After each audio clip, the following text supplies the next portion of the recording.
Hello everyone, I'm Forrest McFreelova, and this is Speedplay France and Hearts of Iron 4, number 13. We left off in control of the three major cities of the Soviet Union, according to this game, being Stalingrad, Leningrad, and of course Moscow. With that all under our control, it's really just going to be a matter of keeping up the momentum against the Soviet Union, destroying all of the forces that we still have encircled, which isn't really all that many in a grand scale of things. However, it's a decent number of troops. We're also just advancing with all of our motorized, mechanized, armored units, what have you, just generally charging deeper into the Soviet Union.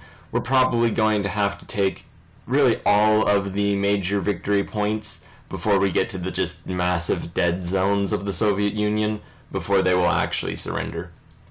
So we'll see just how long it takes us to do all that, although at this point their resistance is basically broken. And from there, we'll just have to deal with fighting the Allies, which is going to be a tremendous mess and a battle that, well, really could go any way. Honestly, I'm not even sure how our forces mesh up against the Allies. There is also the deal with Japan, which does still exist and is really just in control over all of China, although that is very distant. We also accidentally lost one of our mechanized units, which is less than ideal. Other than that, though, we are still just gunning it forward. A lot of our units have been destroyed just because they've been ground down into nothingness, which is obviously less than spectacular. However, we are producing enough that it doesn't really matter, and we still have almost 1 million men in reserve. Now, admittedly, almost 1 million men is not really all that great of numbers, although we've only lost maybe 300 or maybe up to 400,000 men against the Germans, and now probably a similar amount against the Soviets. Our infantry columns, which really would have been the things to take the most casualties, haven't really had to fight very much. They just kind of stand behind the Allies and maybe help us out every once in a while when the situation gets dire, or when we really need to press an attack. Meanwhile, we're just still thrusting forward, just generally moving.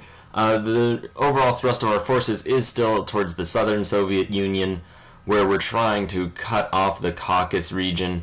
We are making some decent progress charging down there, really just following the length of our original attack order. And our forces are still breaking through and surrounding to destroy Soviet units, just really anywhere. We are taking some victory points on their various rivers, and finally driving down to the Caucasus, where we'll hopefully be able to cut off more of their forces. Hopefully we can cut off the entire Caucasus region just by charging over into the Caspian Sea. We will see just how well that goes, though. All of our forces are more or less just on their way. We are kind of stagnating just because our armored units are really spread out across the front line, with a lot of units still up in the center and northern portions of the Soviet Union, despite the fact that there aren't really any objectives for them to fight up here anymore. We're also in September, so pretty soon we're likely to see the return of the marshy seasons, followed by winter again. Luckily, most of our objectives in the far northern Soviet Union have already been met. There's maybe 1 or 2 towns left. So winter shouldn't be the biggest concern for us right now. And yeah, with that all said and done, we are still just trying to thrust forward throughout in general. We also take a look at our production and go ahead and just stop producing armored units, since we do have a considerable number. We're going to finish this production cycle and then probably be done with that, so we can shift more of our production over to air units. And we're still maintaining our level of mechanized forces production. Admittedly, perhaps it would be smart to keep producing armored units, but in just small numbers. Light tanks are probably going to be the thing to just keep producing, simply because they are quick, and that's really what we're looking for in our military these days, and really forever. So long as we're able to rapidly move through enemy territories and do a decent job of it. Maybe something like 1 armored unit per, say, 5 mechanized. 1 armored unit to 4 mechanized we'll go with.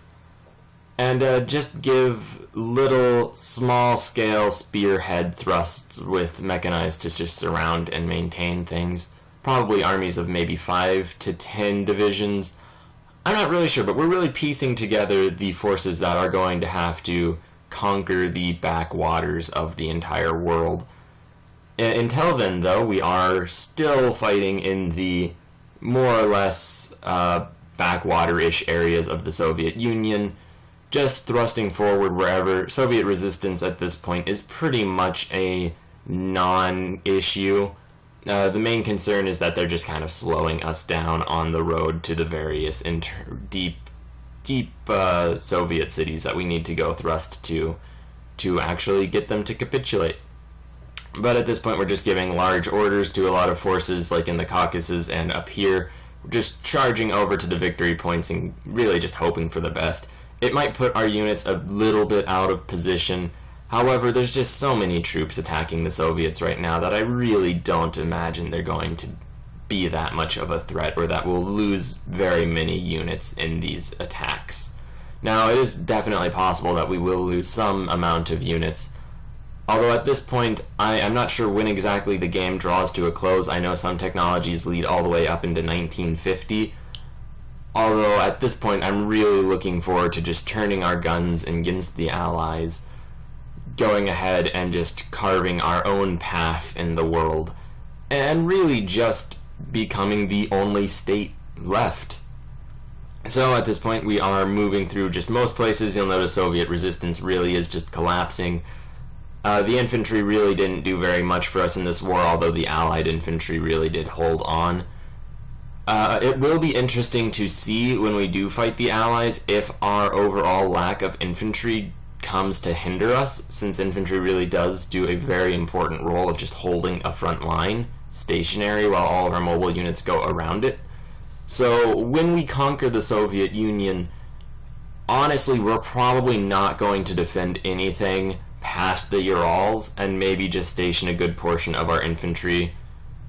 No, honestly, in Europe. We're going to put most of our infantry in Europe. Probably not even really worry too much about just the chaotic mess that will be all of Asia. Admittedly, Europe is going to be the top priority.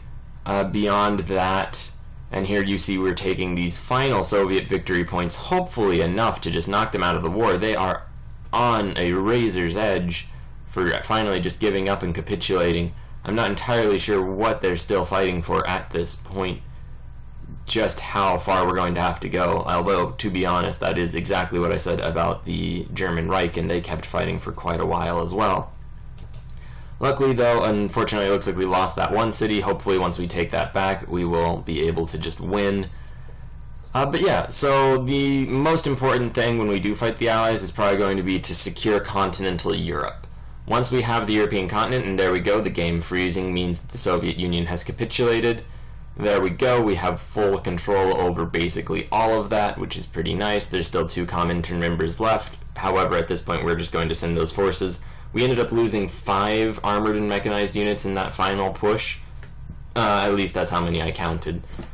Who knows if that's the actual number. At any rate, though, we still have almost 2 full groups of armored and mechanized units, which is all we ever really needed as Germany to conquer most of the world, so I figure it'll probably go just as well for us in this campaign. Alright, so with that all said and done, we're focusing on all of these European countries, since they're going to be the most important thing. The peace deal started, and weirdly enough, we can annex Czechoslovakia, despite the fact that they were an Allied member. And, yeah, I'm not going to complain about that, though. I will gladly annex Czechoslovakia.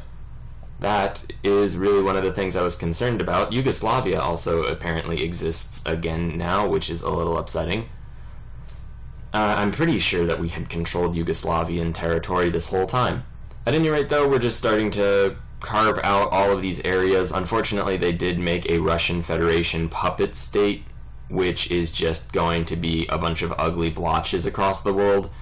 And really, the border gore is a good portion of why we're back in Hearts of Iron for this time not to get into a faction, not to waste our time, and instead to just conquer the world, the only way to prevent border gore in this game. Yugoslavia is back. We were definitely occupying it, so we did have control over it at one point. So that's a little upsetting. We are at peace with the rest of the Allies, which is good for now. It does say that some of our units are exiled, which I believe does indicate that they'll have to move back to Allied territory. So more likely than not, a large number of Allied forces are going to end up in that just clunky bit of the Russian Federation, where they'll probably just sort of stay until we declare war on them, and then probably just rove out, and we'll have to fight them in the very far easts of Russia.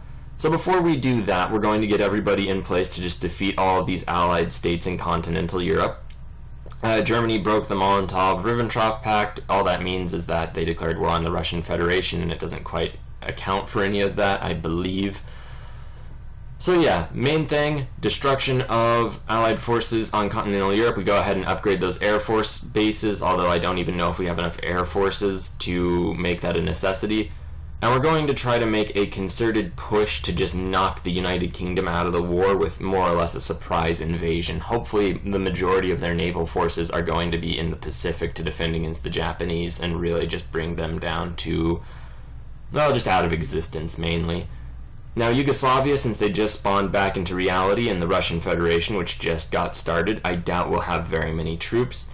Still, though, we're going to put most of our infantry in the Low Countries, which also probably don't have very many troops, and if they have many, are probably off dealing with other Allied fires to put out. The Hellenic Republic will probably be an issue. Turkey, luckily, is still unaligned. However, we're probably going to declare war on them once we secure continental Europe. The main thing is that, well, we will have the initiative for a very short amount of time. And during that window where we can just push the Allies back, we need to get them out of Europe so that if they do anything, it'll just be landings, and then we have to try our own landing to knock Great Britain out of the war, which will hopefully get rid of a decent portion of the Allied military machine.